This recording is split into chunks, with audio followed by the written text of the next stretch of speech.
좀 장마가 분명히 왔어야 될 시기인데 그렇죠? 장마가 아직 오지 않고 있죠. 근데 분명한 거는 여름은 시작되었습니다. 최근에 인스타그램에서 카드 뉴스처럼 이렇게 슬라이드를 봤는데 여름을 맞으면서 그리스도인들이 좀 봐야 할 것 뭐 이런 게 좀 있었어요. 그래서 제가 그게 좀 재밌기도 했고 생각할 거리가 있어서 좀 한번 같이 보고 싶어서 띄워놨거든요. 한번 보여. 요즘 기독교인들 특징이라고 해서 여름 맞이로 이렇게 강아지만 눈에 보이시나요? 네, 한번 넘겨주시겠어요? 예, 1번 제가 까만색하고 여러분들 빨간색 해보세요. 자외선은 차단하면서 유혹은 어서 오라 막 이런 삶의 모습을 보여주기도 하죠. 2번 볼까요? 여름 옷은 새로 사면서 지금 오타들이요. 제가 AI로 다시 정리하다 보니까 이렇게 된 건데 대충 눈에 들어오시죠? 네, 3번 에어컨 없으면 못 살겠다면서 네, 4번요. 여름에는 살 빼려고 하면서 네, 이것도 좀 맞아요. 그런 것 같기도 해요. 5번요. 인생샷은 건지는데 네. 6번요. 물에 빠질까 조심하면서 깜짝 놀랐어요. 맞는 것 같아요. 7번.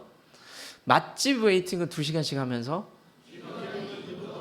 여러분들 교회 조금만 멀어져도 되게 불편하고 힘들잖아요. 그렇죠? 근데 맛집은 30분 양호하지 뭐 가잖아요. 이제 좀 그런 것 같아요. 8번. 더위 때문에 지쳤다고 말하면서 네, 영적인 지침은 모르는 것 같아요. 9번요. 휴가는 못 참는데 예배는 참을 수 있어요. 안 가도 괜찮아요. 근데 휴가는 안 가면 안 되잖아요. 그렇죠? 마지막 10번 한번 볼까요? 여행 갈 땐 짐이 많고 여기까지 봤는데 다음 슬라이드 보시겠어요? 그 마지막에 그 사람이 이렇게 써놨더라고요. 이거 진짜임 이렇게 써놨더라고요. 네, 카메라 돌려주세요. 핵심이 뭘까요? 우리가 하나님 믿고 살아간다는 거죠. 하나님을 자주 잊어버리고 그분과 나의 삶은 예배 때만 만나는 거야 라고 생각하는지도 모르겠습니다. 믿음과 현실을 살아가면서 우리는 현실 속에서 믿음은 까먹고 하나님 잊어버리고 그렇게 살 때가 너무나 많이 있습니다. 은혜의 특징들을 몇 가지로 한번 꼽아 보자면요. 우리가 은혜 받았다, 은혜다 이런 얘기들 하잖아요.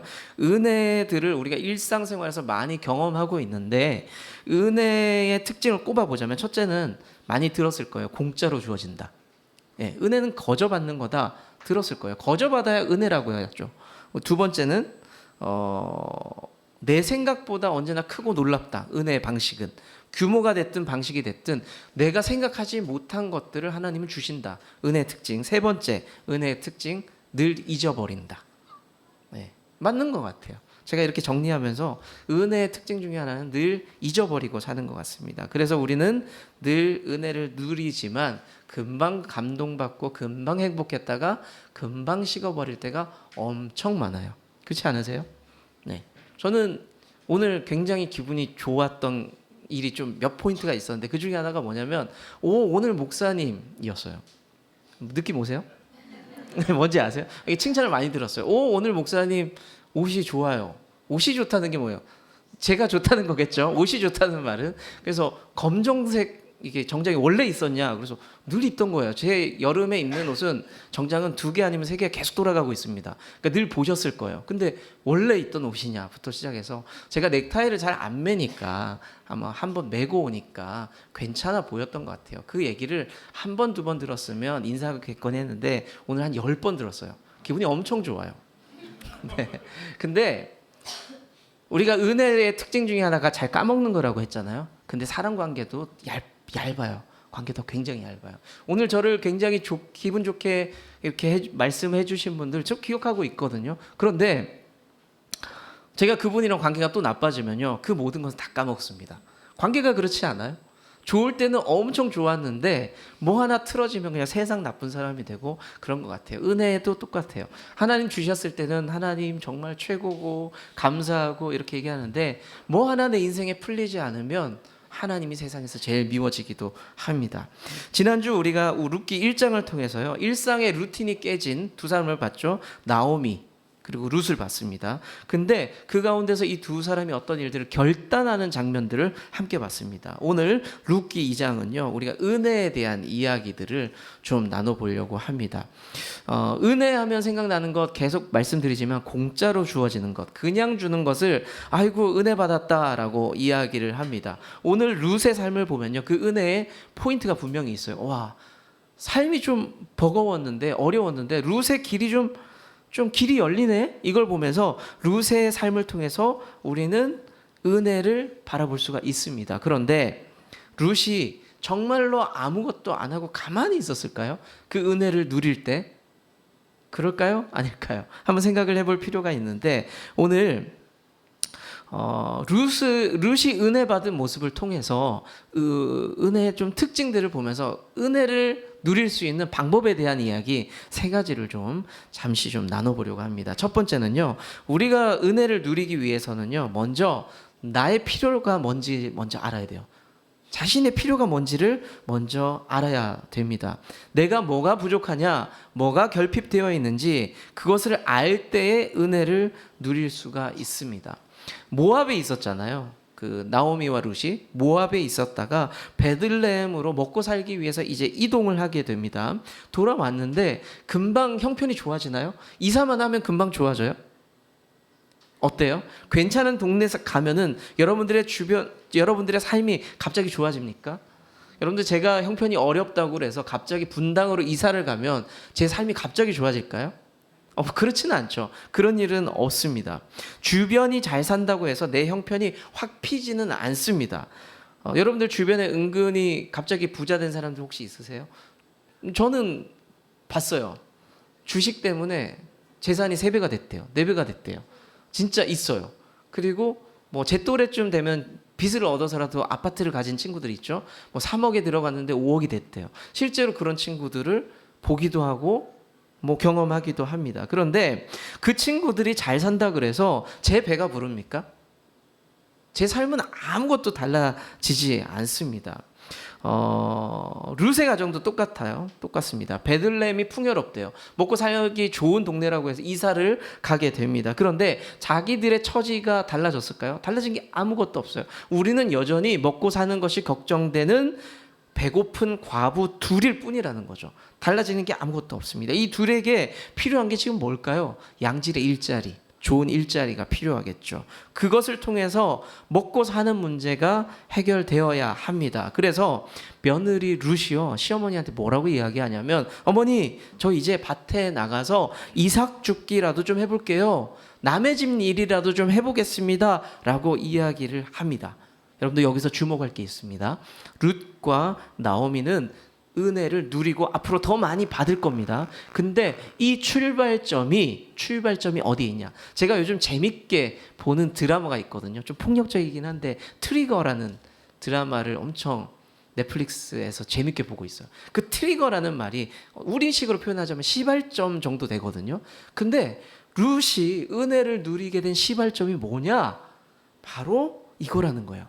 내가 나가서 일상생활을 위해서 좀 뭔가 해보겠습니다 라고 어머니한테 고백하면서 시작되게 됩니다. 룻은 알았어요. 나오미도 알았어요. 내 삶 가운데 지금 뭐가 필요한지를 알았습니다. 그래서 내가 그것을 위해서 뭐라도 좀 해봐야 되겠다라고 결정하게 됩니다. 내가 은혜 받기 이전에 내가 은혜를 위해서 밖으로 나가겠다라고 결단하게 됩니다. 자, 마태복음 15장의 말씀을 보면요, 가나안 여자라는 사람이 한 사람 등장을 해요. 그런데 그 여자의 특징, 상황이 어떠냐면요, 딸이 하나 있는데 그 딸이 귀신이 들려서 너무 괴롭다는 거예요. 죽을 것 같다는 거예요. 엄마로서 어떤 마음이 들어요? 어떻게든 내 딸 살려야 될 거 아니에요? 그래서 예수님에게 쫓아옵니다. 예수님, 내 딸이 귀신 들려서 죽을 것 같으니까 좀 도와주세요. 살려주세요. 라고 이야기하는데 예수님의 표정이 싹 달라져요. 평소에 자비롭고 사랑이 많았던 예수님이 표정을 싹 굳히면서 이 여자에게 나쁜 말을 합니다. 굉장히 모멸감을 주게 됩니다. 그런데 이 여자가 보통 여자가 아니에요. 딸을 살리고 싶은 마음 때문에 꾹 참습니다. 모멸감? 그까이 거 뭐 내가 좀 참지, 내 삶이 급한데 뭐 예수님밖에 답이 없는데 내가 참겠다고 하면서 예수님 앞에 막 매달려요. 여러분이 알고 있는 그 이야기입니다. 매달리게 됩니다. 결국 어떻게 되죠? 예수님께서 표정을 바꾸세요. 그리고 이 여자의 믿음을 칭찬하신 다음에 너의 딸이 다 나았다라고 선언을 하십니다. 이 여자가 받은 거를 은혜라고 이야기하죠. 은혜라고 이야기합니다. 공짜로 은혜 받은 거 맞죠? 예수님이 해주셨고 내가 딸아이를 위해서 뭘 한 건 아니잖아요. 뭔가를 공짜로 받은 은혜가 맞죠. 맞습니다. 그런데 이 여자가 가만히 있었던 건 아니에요. 공짜로 거저 받은 건 맞지만 이 사이 간극이 분명히 있어요. 가만히 있었던 것이 아닙니다. 자신의 문제가 뭔지를 알았어요. 그리고 그 문제를 해결하기 위해서 뭘 할 수 있을까 고민했고 예수님을 찾아가는 행동을 했습니다. 그래서 예수님께 달려가 매달릴 수 있었고 은혜를 구했고 그 은혜를 받았던 겁니다. 우리는 누구나 결핍과 문제가 분명히 있습니다. 여러분들 저를 보기에 검정색 슈트가 잘 어울리는 신재철은 아무 문제가 없을까요? 없어 보이세요? 예, 저도 문제가 있어요. 여러분들 제가 LH 주공 아파트 살잖아요. 주공 아파트에도요 2년이 지나면 보증금을 올려요. 몰랐던 분들 계시죠? 큰 금액은 아니에요. 100 몇십만 원, 200만 원 이렇게 올라요. 우리 그 기간이 딱 된 거예요. 아내와 제가 근심이 가득해집니다. 아니 인생 그까이 거 200만 원에 근심 가득하냐라고 생각할 수 있겠지만 갑자기 200억 어디서 나요? 안 그렇습니까? 자, 멀쩡해 보이는 신재철도 인생의 근심이 이렇게 있다는 거예요. 우리 아들 학교 올해 꼭 가야 되는데 우리 둘째 아들 미용 실력이 더 늘어서 내 머리를 마음껏 맡길 수 있어야 만큼 성장해야 되는데 그런 사람들마다 그런 고민이 있고 문제가 있고 결핍이 있습니다. 모양만 다를 뿐이에요. 모양만 다를 뿐이에요. 그런데 우리 신앙인은 어떻게 해야 될까요? 그런 삶을 살면서 일단 기본값은요. 열심히 사세요. 열심히 살아야 됩니다. 고민이 많다 그래서 근심이 많다 그래서 저는 이렇게 얘기해요. 여러분들 생각이 어떤지 모르겠지만 옛날 목사님들은 옛날 어르신들은 교회에 문제가 있거나 삶에 문제가 있을 때 금식하며 기도원으로 올라가는 것들 좋은 말씀들 많이 해주셨잖아요. 그런데 저는 조금 다른 이야기 할게요. 그런 문제와 어려움 속에서 일상생활을 멈추지 마세요. 일상생활을 멈추는 순간 답이 없어져요. 근데 멈추지 말고 달리세요. 하던 일 계속 하세요. 최선을 다해 살아가십시오. 그런데 거기에 하나를 더 해야 돼요. 뭘 하냐? 내 삶의 문제가 무엇인지 발견하는 순간 하나님 앞에 고백하는 일들을 계속해야 돼요. 하나님 제가 이것이 어렵고 힘듭니다 라고 고백하는 훈련들을 해야 돼요. 두 가지 다 있어야 돼요. 일상생활을 계속 살아가는 것, 두 번째 하나님 앞에 고백하는 것. 이 두 가지가 동시에 이루어져야 됩니다. 여러분들 어떤 아이가 어떤 학생이 시험을 앞두고 있어요. 공부를 안 해요. 그리고 어떤 한 아이는 기도만 해요. 여러분들 어떻게 생각하세요? 공부를 안 하는 아이는 바람직합니까? 안 되죠. 그리고 기도만 하는 학생은 어때요? 칭찬해 줄까요? 왜요? 칭찬할 것 같은데 이모미 집사님? 안 돼요? 안 돼요? 그런 아들, 딸 있으면 등짝 맞아야 돼요? 네. 그런데 우리가 이런 예를 들면요. 이렇게 편안하게 대답하세요. 맞다 그래요. 공부해야죠.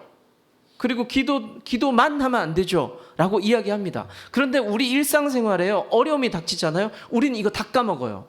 갑자기 예수님만이 나의 돌파구야 하면서 갑자기 모든 일상을 다 접어버립니다.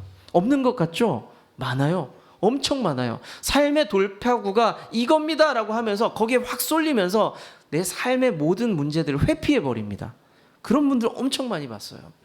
삶의 열정과 하나님을 향한 신뢰가요, 우리 신앙의 기본이에요. 두 개는 같이 가야 합니다. 같이 가야 합니다. 사랑하는 성도 여러분, 하나님의 은혜 그거 한번 경험해보고 싶지 않으세요? 경험해보고 싶죠? 그러면 첫 번째로 내 문제가 뭔지 아셔야 돼요. 이것마저 모르면 하나님 앞에 고백할 게 없어요. 말할 게 없어요. 내 영혼이 죽어가고 있고 내 아들의 문제가 있고 내 배우자가 문제가 있어요. 근데 그것마저 모른다면 하나님 앞에 기도할 수 없어요. 그러면 아무런 기적이 일어나지 않아요. 그렇습니다. 그런데 한 가지 제가 덧붙였죠. 하나님 앞에 내 남편이, 내 아내가, 내 아들이, 내 자녀가 계속 모든 아이들의 그런 문제들을 놓고 기도할 수 있죠. 근데 기도만 해요. 그럼 무슨 일이 생길까요? 내 남편에게 문제가 있어요. 내 아내가 문제가 있어요. 근데 남편은 직장을 안 가요. 아내는 밥하지 않아요. 빨래를 돌리지 않습니다. 모든 걸 멈추고 여기 와서 기도만 합니다. 그럼 삶의 문제가 해결되고 은혜 받았다라고 말할 수 있는 일들이 나타날까요? 제가 99% 말씀드릴게요. 그런 일 절대 없어요. 절대 없어요. 지금 룻을 보세요. 어머니, 제가 삶이 어렵고 힘들죠. 그래서 먼저 밭에 좀 나가서 일 좀 할게요. 여기부터 시작이었어요. 여러분들 삶의 문제가 보이실 겁니다. 여러분들 꼭 붙잡으세요. 뭐를? 하나님을 붙잡음과 동시에 내 일상을 꼭 붙잡으세요. 일상이 무너지면 신앙이 무너져요. 저는 너무 많이 봤어요. 그런 것들을. 꼭 붙잡으세요. 그리고 여러분들 중에 혹여나 은혜 받았다고 해서 신학교 간다고 갑자기 얘기하지 마세요. 저는 90% 이상 반대합니다. 신학교는 도피처가 아니에요. 제가 신학교 안에서 그런 분들 엄청 많이 봤는데 그분들 목회 안 해요. 결국에는. 절대 하지 마세요. 아셨죠? 정말 신학교 가고 싶으면 지금 내가 어려움이 있어서 대부분 어려운 분들이 신학교 간다고 갑자기 그러거든요. 그분들은 이렇게 생각해 보세요. 내가 신학교 가서 지금보다 더 어려워도 괜찮다라고 생각하는 분들만 가세요. 그럴 깡과 그럴 믿음 없으면 가면 안 돼요. 어찌 됐든 간에 일상을 살아내는 것, 그것이 우리의 믿음이고 은혜의 시작이라는 것 꼭 기억하십시오. 두 번째, 우리가 은혜를 누리기 위해서는요, 하나님의 때를 알아야 됩니다. 우리가 삶이 어려워지면요, 내 삶에 귀인이 언제 나타날까? 내 삶을 도와줄 사람이 언제 나타날까에 대한 기대감이 있습니다. 내 삶을 도와줄 누군가가 내 삶을 좀 역전시켜 주길 바라고 이런 만남을 막 기대하죠. 그리고 우리 신앙인들은 하나님 앞에 기도하잖아요. 하나님, 내 삶이 뻥 뚫릴 수 있도록 하나님 도와주시고 하나님 좋은 사람 만날 수 있도록 도와주세요 라고 이야기를 합니다. 자, 우리는 이런 만남들, 좋은 만남의 축복들을 하나님의 은혜요, 하나님의 섭리라고 이야기를 합니다. 제가요, 개척해서 이제 한 7년 반 전에 개척 처음 할 때 성도들이 이렇게 생길 것들은 당연히 생각도 안 했고, 내가 성도가 생길까에 대한 의문이 늘 있었어요. 그러면서 하나님 앞에 기도도 했지만 제가 그때 일을 했잖아요. 아파트 일을 열심히 했습니다. 열심히. 근데 제가 그때 아파트 일터에서 만난 분이 최순자 권사님이거든요. 그때 교회에 와서 자꾸 울던 최순자 권사님이, 지금도 몰라요. 왜 자꾸 울었는지 지금도 모르겠는데, 그분이 지금까지 7년 동안 교회 주방을 지키고 있고요. 그 세 딸과 사위 한 분이 주방을 지키고, 우리 교회 강점 중에 하나가 뭡니까? 우리 교회 설교가 맛있다는 얘기는 별로 못 들어봤어요. 밥이 맛있다는 얘기는 들어봤거든요. 그러니까 제 목회를 하면서 큰 도움 주시는 권사님을 만나게 된 시작점이 뭐예요? 제 일터예요. 일상이었단 말이죠. 그런데 만약에 제가 계산했다면 내가 전략적으로 아파트에서 열심히 일하고 성실한 모습을 보여서 우리 아파트 입주민들을 감동시켜서 내 교인을 만들리라, 이런 생각을 가지고 아파트 일을 열심히 했다면 어땠을까요? 실망했을 수도 있어요. 근데 저는 그런 생각 하나도 안 했거든요. 그냥 하나님의 때는 모르는 거예요. 그냥 나는 내 일상을 열심히 살았을 뿐이고, 그 가운데 사람들을 만났고 제가 목사라는 것을 알고 동역자가 됐을 뿐이라는 겁니다. 오늘 룻이요, 귀한 인연을 만나는데 성경은요 재밌게 표현을 합니다. 뭐라고 표현하냐면 3절을 보면은 우연히라는 표현을 써요. 우연히 어떤 사람을 만났다라고 되어 있습니다. 그리고 룻이 일자리를 구하러 간 곳이 그 땅 주인이 보아스였거든요. 보아스라는 남자였습니다. 그곳에 우연히 가게 되었다라는 표현을 합니다. 그리고 4절에는요 마침이라는 표현을 써요. 마침, 그때 마침이라는 그 뜻이에요. 마침. 룻이 그 밭에서 일하러 간 그때 마침 그 밭의 주인인 보아스가 거기에 나타나게 됩니다. 이런 좋은 상황들이 뭔가 이어지는 느낌, 이게 사실 좀 어렵거든요. 여러분들은 좋은 일을 연속적으로 경험하는 경험이 많으세요? 나쁜 일이 막 겹칠 때가 많으세요? 주로 어려운 일이 겹칠 때가 훨씬 많아요. 우리 삶 가운데 좋은 일이 막 겹치기가 쉽지가 않습니다. 그런데 오늘 룻의 상황은 정반대예요. 일자리도 구했어. 근데 보아스라는 사람인데 알고 보니까 우리 집안 문중이래. 좀 타고 올라가니까 집안 사람이래. 그런데 거기서 진짜로 보아스를 땅 주인을 만나게 됩니다. 좋은 일이 계속 쌓이게 되죠. 세상에는 그런 말이 있어요. 그냥 세상 말이에요. 될 놈 될. 네. 될 놈 되리라는 표현을 씁니다. 그게 무슨 말씀인지는 아시죠? 야, 될 놈은 따로 있네, 이런 뜻이죠. 예. 룻에게 좋은 타이밍입니다. 오늘 이 상황을 성경은 우연처럼 설명을 하는데요. 모든 일, 우리 신앙 고백은 어때요? 우연입니까? 모든 일은 하나님이 준비하시고 계획하시고 끌고 가는 과정 속에 있다고 우리는 믿고 있잖아요. 그런데 성경이 굳이 우연이라는 표현을 사용해요. 우연이라는 표현을 사용해요. 왜 그런 말을 쓰느냐? 이 타이밍이 진짜 놀랍고 희한해서 강조하려는 의도를 가지고 이런 표현을 쓴다는 거죠. 강조하려는 의도 가지고. 잠언 16장 9절에 이렇게 말씀하고 있습니다. 같이 한번 읽어볼까요? 시작.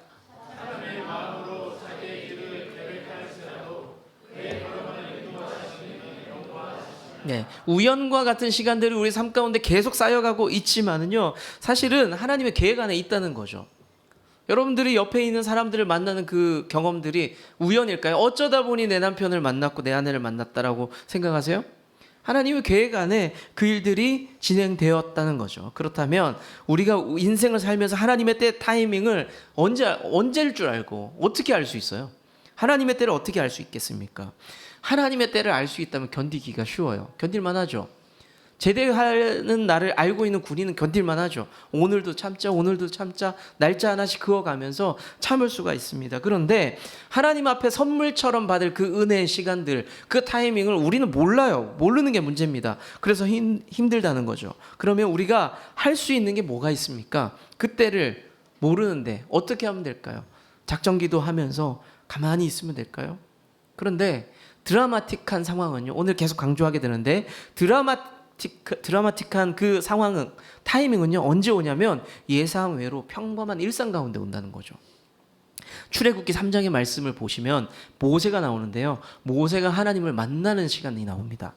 모세가 그날도 어느 날처럼 똑같이 양떼를 치다가 광야에 있었는데 저거 뭐야 하면서 불타는 나뭇가지를 보게 됩니다. 근데 불은 붙었는데 나무가 타지 않아요. 이상하잖아요. 그 현장에서 모세는 하나님을 만나요. 모세는 특별한 계획을 가지고 한 게 아니에요. 늘 하던 대로 살다가 하나님을 만나게 된 겁니다. 사무엘 3장의 말씀을 보시면 어린 사무엘이 성전에 맡겨져서 그냥 제사장 엘리를 도우면서 살아가다가 갑자기 하나님의 음성을 듣게 돼요.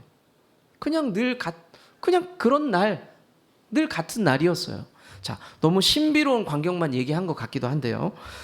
마태복음 9장의 말씀을 보면요, 세무공무원인 마태가, 세리라고 하죠. 세무공무원인 마태가 자기의 근무지인 그곳에 앉아서 일을 하고 있는데 거기서 갑자기 예수님을 만나게 됩니다. 예수님께서 딱 한마디 하세요. 나를 따르라. 그 즉시로 세무공무원이 보따리 싸서 예수님을 따르는 제자가 됩니다. 어디서 만났다고요? 자기 출근했다가 만난 거예요. 출근했다가 만났습니다. 마태의 삶이요, 갑자기 내가 예수님에 대한 소문을 들었는데 그분의 제자가 되고 싶어, 어떻게 해야 될까 전략을 짜거나 고민하거나 기도하지 않았습니다. 자신의 일상 속에서 갑자기 찾아오는 은혜가 분명히 있었다는 거죠. 하나님의 때요, 기도하면서 경험할 수 있죠. 그렇지만 여러분들, 우리 성경을 보면 볼수록 일상 속에서 나타나는 하나님의 은혜가 굉장히 크다는 겁니다. 우리의 일상, 삶의 현장, 거기서 하나님을 만날 수 있다는 겁니다. 여러분들의 일상이 저는 그래서 안 무너지면 좋겠어요. 최선을 다해 살면 좋겠습니다. 여러분들이요, 하던 대로 식자재도 나르고, 그리고 아파서 다니는 병원도 다니던 대로 다니고, 커피도 볶고, 청소도 하고, 우리는 그 상황 속에서 하나님을 만나고 경험할 수 있다는 건 여러분들 믿으시길 바랍니다. 우리는 그 경험을 오늘 성경의 표현처럼 이렇게 얘기할 수 있어요. 좋은 일을 겪었잖아요. 하나님의 일들을 경험하잖아요. 때마침 우연히 어쩌다 보니까 이렇게 얘기할 수 있지만, 하나님께서 준비하신 하나님의 타이밍, 하나님의 은혜의 시간이라는 것을 여러분들 꼭 믿으시길 바랍니다. 마지막 세 번째, 우리가 은혜를 누리기 위해서는요, 내 도움의 근원이 어딘지 알아야 돼요. 내 도움이 어디서 오는지를 알아야 합니다. 내 삶에 문제가 있고 결핍이 올 때요, 그것을 채워줄 근원이 어딘가를 정확히 알 필요가 있다는 거예요. 여러분들 막 영어를 배우고 싶어요. 영어를 막 배우고 싶어요.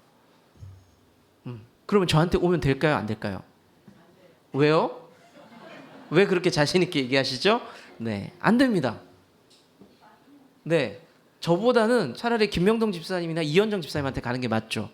그러니까 어디서 그 은혜의 근원이 나오느냐를 파악하는 건 너무 중요해요. 여러분들 돈이 필요해요. 저한테 오면 될까요? 안 될까요? 예? 네, 여러분들의 시각을 알 것 같습니다. 안 돼요. 저는 돈이 없어요. 그러면 누구에게 가면 될까요? 저는 잘 모르겠네요. 은행에 가요. 은행에 가면 돈을 주나? 네, 잘 모르겠지만 은혜의 근원이 어딘지를 알고 그것을 찾아야 됩니다. 근데 우리가 그 은혜의 근원이 어딘지, 근원을 분명하게 알 수 있다면 인생 참 쉽겠죠. 누가 나를 도와줄까? 누가 나를 도와줄 사람일까? 알면 굉장히 쉬울 겁니다. 그런데 쉽지가 않죠. 오늘 소개된 새로운 인물 한 명이 나왔거든요. 보아스라는 사람이 나왔습니다. 성경은 이 사람을 이렇게 표현합니다. 1절의 말씀을 보면 유력자라는 표현이 나와요. 유력자. 누구를 도울 만한 힘이 있는 사람이라는 뜻입니다. 그리고 4절의 말씀을 보면요, 보아스는 성품이 온유한 것 같아요. 그러니까 힘도 있고 능력도 있고 성격도 좋았던 것 같습니다. 막 자기 밑에서 일하는 사람들 보면서 샬롬 막 인사도 하고, 그리고 괜찮으냐, 잘 지내느냐, 문제는 없냐라고 축복하는 모습이 나옵니다. 자, 힘이 있다, 능력이 있다고 해서 다 도움되는 거 아니죠? 그렇죠? 중요한 게 뭡니까? 마음과 태도가 있어야 됩니다. 제가 돈이 엄청 많아요. 예를 들면 돈이 엄청 많은데, 돈은 많은데 여러분들을 도와줄 마음이 없어요. 제가 예람이한테 밥 사줄 마음이 없어요. 그러면 예람아, 목사님 돈 많은 게 의미가 있니? 아무 의미가 없어요. 그렇죠? 중요한 건요, 힘이 있다고 다 도움이 되는 게 아니라는 겁니다. 누군가가요, 통장 잔고에 돈이 많고 뭐 부동산이 엄청 많아도요, 저는 사실은 신경 쓰지 않습니다. 저는 차라리 제 옆에서 닭꼬치 하나 사주는 사람, 쫀득이 하나 사주는 사람, 김밥 한 줄 사주는 사람이 훨씬 나아요. 여러분들 똑같지 않아요? 예. 이호철 집사님이 저한테 와서 막 돈 자랑해요. 잔고가 얼마고 부동산이 막 올랐대요. 뭐 그렇다는 건 아닌데, 그 예를 들면 그렇다는, 저분이 저한테 그런 돈 자랑할 만큼의 형편이 되진 않아요. 네, 어찌 됐든 근데 막 얘기를 한들 뭐 하겠어요? 한들 뭐 하겠어요? 그렇죠? 하이미가 갖다 주는 사탕 하나가 제 입이 달달하죠. 그렇죠? 힘이 있다는 건 의미는 없어요. 의미는 없습니다. 능력과 태도를 같이 가지고 있어야 합니다. 실제로요, 보아스는 어떤 말을 했냐면요, 일꾼들을 통해서 무슨 얘기를 하냐면, 저기 새로운 사람 보이네? 룻의 상황을 들어요. 저 사람 누구야? 룻이라는 사람인데요, 모압에서 왔어요. 가난하고 힘들어요. 근데 아침부터 와서 잠깐 쉬더니 계속 하루 종일 일만 하네요 라고 이야기를 듭니다. 그 이야기를 들으면서 저 사람 계속 우리 밭에서 일할 수 있도록 도와줘 라고 정식으로 허락을 합니다. 룻이 힘만 있다고 되는, 보아스가 힘만 있다고 룻에게 도움되는 사람이 아니에요. 그 마음, 태도가 있었다는 거죠. 자, 그러면 하나님은 우리를 도와줄 만한 분입니까? 힘이 있을까요? 창세기에는 분명히 그 힘을 한 방에 보여주세요. 태초에 하나님이 천지를 창조하셨다라고 보여주십니다. 능력은 있는 것 같아요. 그런데 중요한 게 하나 더 필요해요. 뭘까요, 그게? 그분에게 우리를 도와줄 마음이 있느냐? 이거 엄청 중요해요. 하나님 전능하십니다. 위대하십니다. 아무리 찬양한들 그분이 전능하기만 하고 위대하기만 하면 뭐 할 거예요? 여러분들을 사랑하지도 않는데요. 여러분들에게 관심도 없대요. 여러분들 도와줄 생각이 1도 없대요. 그러면 무슨 의미가 있어요? 그렇지 않습니까? 이사야 41장 10절은 그런 우리에게 이렇게 말씀하십니다. 읽어볼까요? 시작.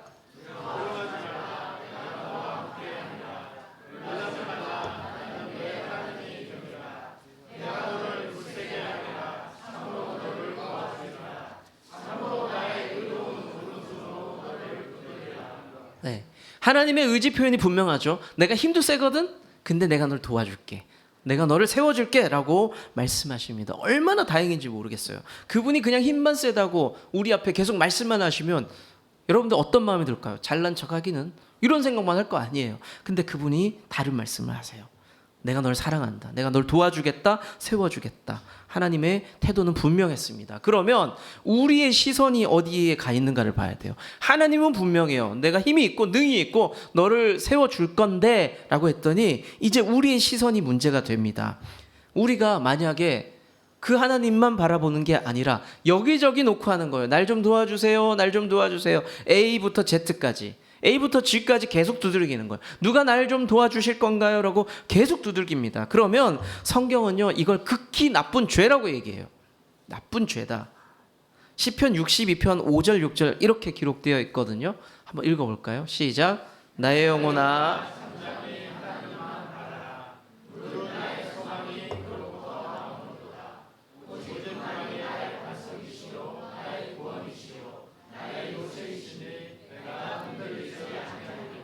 네. 시편의 기자는요, 내가 너무 어렵고 힘든 상황인데 내가 하나님을 바라보겠습니다 라고 말하지 않았어요. 어떻게 얘기했냐면 내가 하나님만 바라보겠습니다 라고 이야기합니다.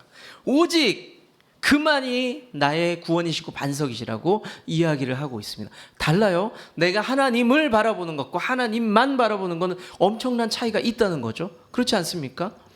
여러분들 연인 사이에서 서로를 바라보는 건 너무 중요하죠. 그런데 예람이의 남자친구가 나는 예람이도 바라보고 저기 다른 애도 바라보고 저기 애도 바라보고 그렇게 얘기하면 예람이는 어떻게 할 거야?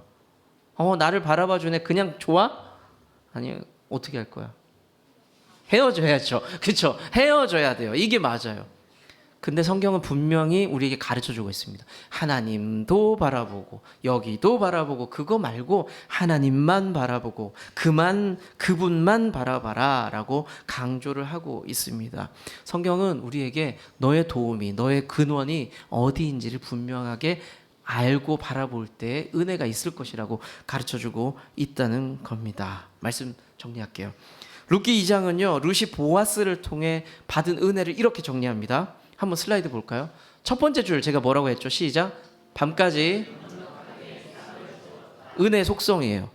룻이 받았던 은혜예요. 밤까지 나는 넉넉하게 이삭을 주었다. 두 번째 시작. 자신의 배가 불렀고 남은 음식으로 어머니 나오미까지 드렸다. 저와 여러분들이 하나님께 받는 은혜의 속성이 여기 있어요. 룻이 받은 은혜는요, 넉넉한 은혜였어요. 넉넉한 은혜. 두 번째로 넉넉한 은혜를 통해서 나만 먹고 사는 게 아니라 주변에도 영향력을 보여줬습니다. 흘려보냈어요.